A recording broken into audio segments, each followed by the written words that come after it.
Hey everybody, I've got a great pleasure to be here today with Dan O'Donoghue, and Dan's from Southern Ireland. So Dan, how's it going, man? It's good. Just looking forward to the summer months now. It's lovely down here, but man, is it cold. So look, Dan's actually I believe a trainer currently or a coach trainer in Southern Ireland.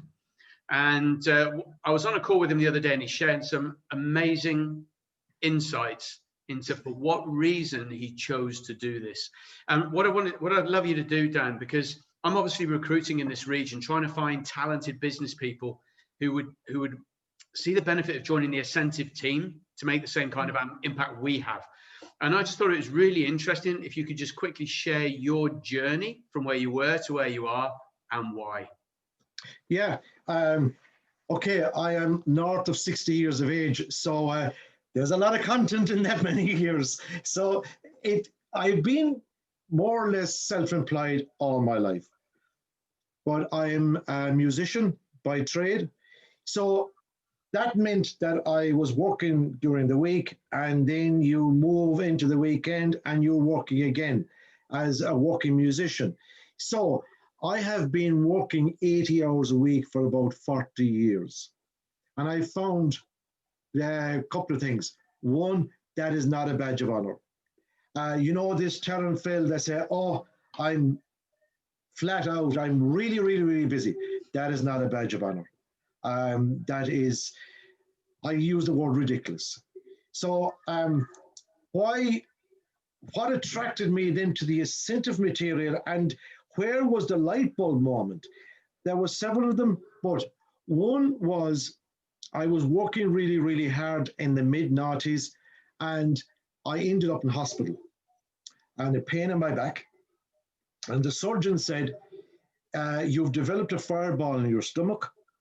So if you don't get out of what you do, that's going to become cancerous. So I said, okay. So I stepped back, and the first thing I did was stop, think. And I goes, okay, 80 hours a week, that's not good.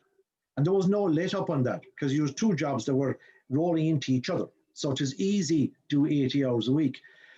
So the first thing I did was make a decision that this is not good for me. I got to change. So I started upskilling myself.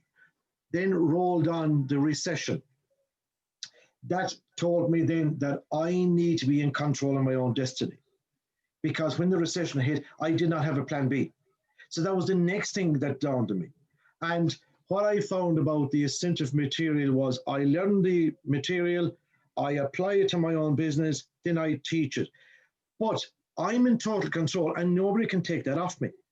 So that's why I started really engage with the Ascentive process. Now I find myself working 25 hours a week, and annoyingly, Phil, making about 4 times the income. Isn't it just mad when we think about it? You know. So you're working a quarter of the time less, and yes. Well, yeah, 4 times less, and earning 4 times more. Absolutely, because when you're working 80 hours a week, you're not thinking. You're working as, you know, the entrepreneur, manager, technician. You're the technician, and you're just working mad hours, and you're not focused on how you can do things better. So you got to stop and say, okay, this is not working. So that's as brief as I could make it fit. That's brilliant. So particularly in this market, Dan, we have Dubai has a lot of entrepreneurial spirit, as does the GCC. And we got a massive talent base of very, very capable business people who've built businesses up, very successful. And, you know, I'm, like I said before, really looking to build my team. What would your message be to people who are maybe got the golden handcuffs, maybe? You know, they're at a place where, you know, they're earning all this money, but maybe I shouldn't jump. Maybe I need to keep working. Would there be a message for anybody there? Yes, there would. I would have Simon Sinek's TED Talk start with why.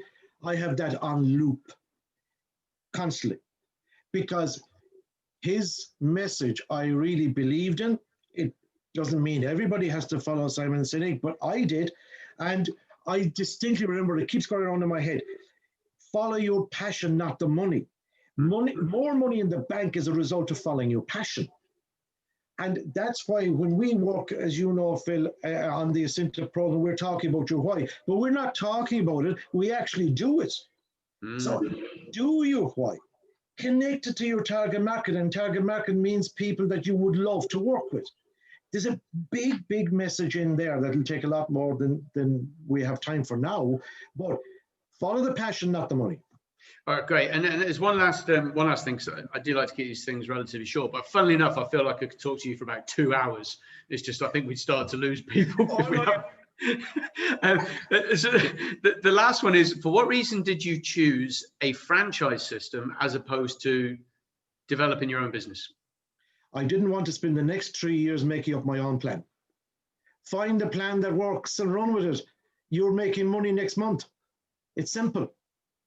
You know, find a plan that works. You know, I follow your lead all the time. Why? Because you're extremely successful within our world. You are very, very successful. Simple as, I hate praising you, but that's fact. You know that you know what you're doing. So why would I spend the next 3 years making up my own way of doing things, and maybe in 3 years' time I start to make money and bring down my hours from 80 hours to 25 hours? Why bother? Beautiful. Love it. Pat, Dan, so much for seeing with us today, Dan. It's been an absolute privilege, and I hope your message sits home with somebody and they can experience that change that you've had. And so thank you. And yeah, and our door is always open, Phil, as you know. Anybody wants to talk to us, you know, it's simple, you know. Well, thanks very much, Phil. Best of luck. Thanks, buddy.